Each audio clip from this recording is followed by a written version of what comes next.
If you're doing everything you can to rest and sleep well and you're still exhausted, there's a reason for that. And in many cases, it has nothing to do with how much sleep you're getting. It has to do with how your body is actually producing and using energy. Fatigue during illness isn't just about being tired. It can feel heavy, constant, and unpredictable. Even simple tasks can feel disproportionately difficult, and your capacity can change from day to day in ways that don't seem to make sense. What makes it even more frustrating is this. Most people respond to fatigue in the way that seems logical.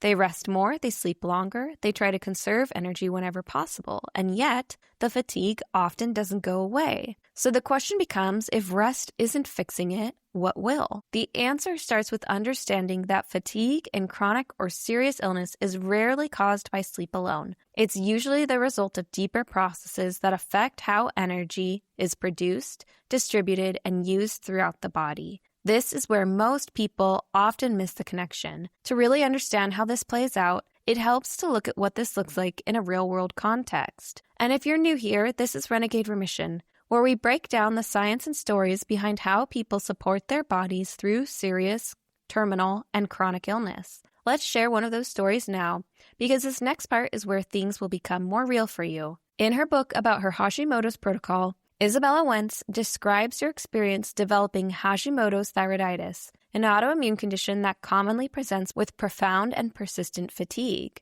Before receiving a clear diagnosis, she experienced a level of exhaustion that went far beyond normal tiredness. She described needing excessive amounts of sleep, yet still waking up unrefreshed, struggling to get through daily activities, and feeling as though her energy was consistently depleted, regardless of how much she rested. At the time, many of her symptoms were either unexplained or attributed to stress. Even after her diagnosis, standard treatment focused primarily on managing thyroid hormone levels, but her fatigue did not resolve. Because of her background in pharmacy, she began researching the underlying mechanisms that could be contributing to her ongoing symptoms. She identified several factors that are now widely discussed in functional and integrative medicine, including inflammation, nutrient deficiencies, gut dysfunction, blood sugar instability, and chronic stress physiology. Rather than relying on rest alone, she began systematically addressing these underlying contributors. This included adjusting her diet,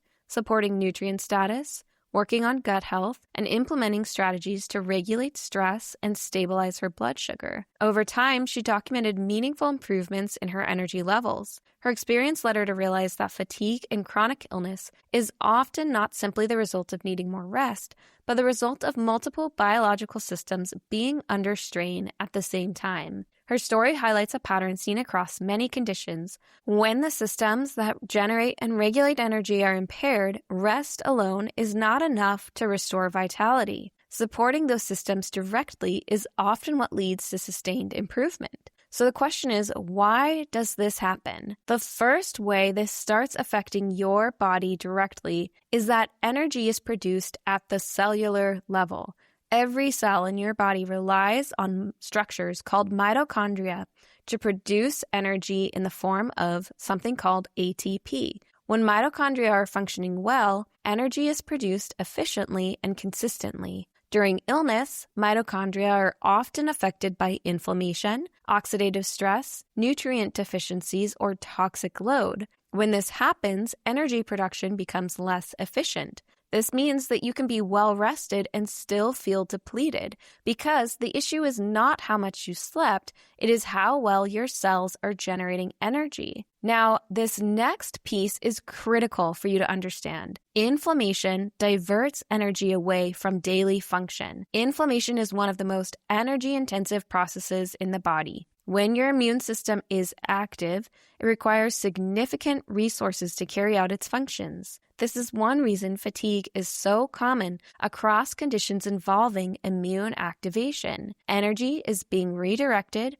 towards internal processes like immune defense and repair, leaving less energy available for things like movement, focus, cognitive function, and daily activities. From the body's perspective, this is protective. From your perspective, it feels like exhaustion. Additionally, the nervous system influences how much energy is available. And this is where symptoms can show up in ways that seem random or disconnected. When the nervous system is in a prolonged state of stress or vigilance, it changes how energy is allocated. Instead of supporting long-term repair and stable energy production, the body prioritizes short-term survival. This can lead to things like disrupted sleep, poor digestion, and inconsistent energy levels throughout the day. Even if you are resting, the body may not be in a state where it can restore energy effectively. Next, we need to understand that blood sugar instability creates energy swings, highs and lows,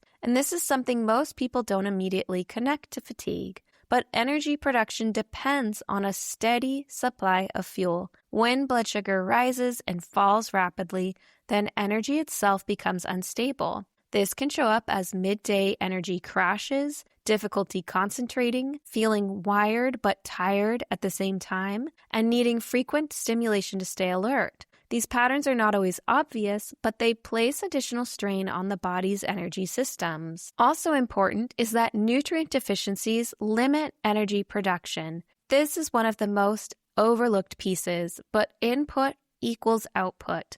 The body requires specific nutrients such as B vitamins, magnesium, iron, and many others to produce energy efficiently. When these nutrients are depleted, energy production slows, even if everything else is in place. This is another reason rest alone cannot resolve fatigue. So what does all of this actually mean for you? If you are experiencing persistent fatigue, it does not mean your body simply needs more rest. It means one or more of the systems responsible for generating and regulating energy may need support. The question becomes not just why am I so tired, but what is interfering with my body's ability to produce and sustain energy? This is a more useful question to ask because it points us towards solutions. If you're wondering where to actually start, here are some practical action steps that will help you focus on improving your energy today. The first is to support your energy without forcing it. Instead of pushing through fatigue, focus on small inputs that support energy production, things like gentle movement, consistent meal times, nourishing food, adequate hydration, and periods of rest that are intentional to overcome stress reactions. This is where consistency matters more than perfection. The next thing you can do is stabilize your blood sugar throughout the day. Aim for meals that include protein, healthy fats, and fiber. This creates a more stable energy curve rather than spikes and crashes associated with high carbohydrate and sugary meals. The third thing you can do is identify potential nutrient gaps. Work with a practitioner when possible to evaluate nutrient status, especially if fatigue is persistent, because even small deficiencies can have a noticeable impact on energy. One of the best ways to examine nutrient status is just by looking at normal annual blood work, a CBC, a complete blood count, and CMP, comprehensive metabolic panel. These tests are routinely ordered by conventional medical doctors and are covered by insurance. Just remember that a conventional medical doctor will look at your results through a conventional lens, and that it's best to work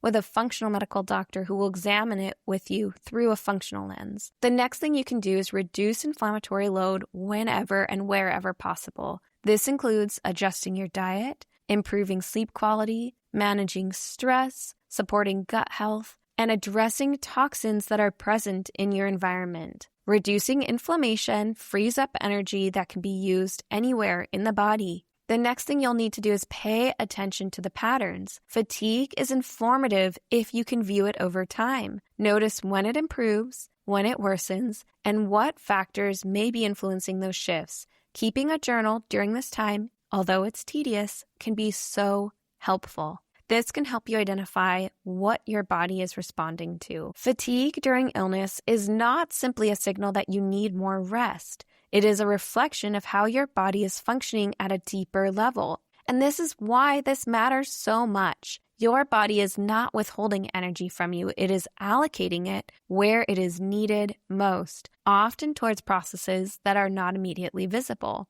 When you begin supporting the systems that produce and regulate energy, rather than only trying to conserve it, fatigue can shift in a more lasting way. This may not happen overnight, but it can happen in a way that is steady, meaningful, and sustainable. And that is the kind of energy your body is capable of rebuilding. In our next episodes, we'll continue building on this idea by looking at other major factors that influence whether our body is able to produce energy, repair, and recover over time. So stay tuned for those episodes. And as always, go be renegades.